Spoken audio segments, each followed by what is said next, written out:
Good morning. This is Paul Harris for Kitco News at the BMO Global Metals and Mining Conference. I'm joined this morning with Pavel Grachev from Russian gold producer Polyus. Good morning, Pavel.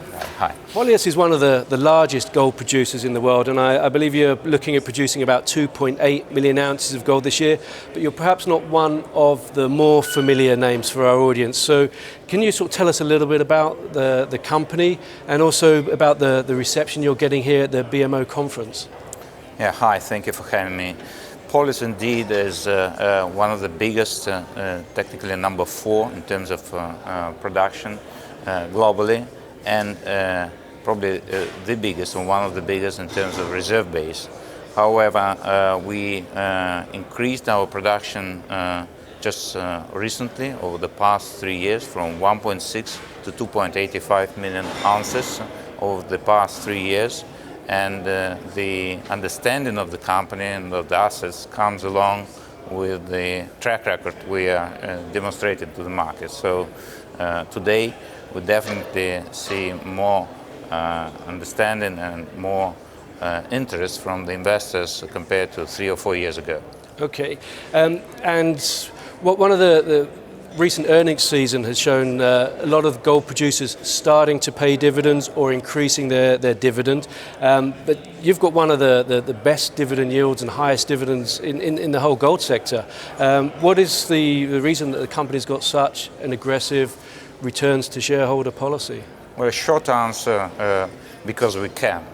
The high dividends is a privilege that comes along with the quality of the assets and the effort we apply to manage those assets in a diligent way. Okay, you talked about the sort of the resources, the large resource base that the company has. You've got several development projects in the pipeline, including the massive 63 million ounce Sukhoi Log project. Mark Bristow yesterday talked about are we at peak gold, and a massive project like that would obviously put a bit of a dent in that argument.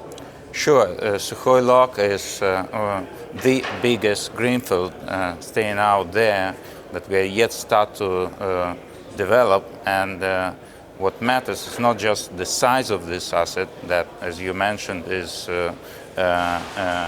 63 million ounces of resources. Reserves are yet to come, but we are comfortable we'll be close to that number. What matters is also the average grade, which is 2.1 gram per ton, way above the average amounts of both operating and development assets globally, and the location, which is literally in the backyard of our existing operations, Tverninskoye, in the eastern Siberia of Russia. So you've got a lot of infrastructure already there, and it will be a conventional processing circuit, so you should be able to get a very low all-in sustaining cost. Absolutely. We are expecting to produce at $400–450 per ounce, similarly to what we have at Tverninskoye, as I just mentioned, given the similarities we notice in the quality of the ore, the location, the logistics, and so on. So that's right at the front of the cost curve, pretty much. Absolutely. Okay. You have about $4.8 billion of debt. A lot of your peers and competitors have spent recent years and the high gold price to either pay down debt or to take advantage of the low interest rate environment to renegotiate debt or extend the term of debt. What's the debt strategy of Polyus? Well, all the free cash flow in excess of the dividends we already spoke about, and the dividends follow a very transparent policy of 30% of EBITDA.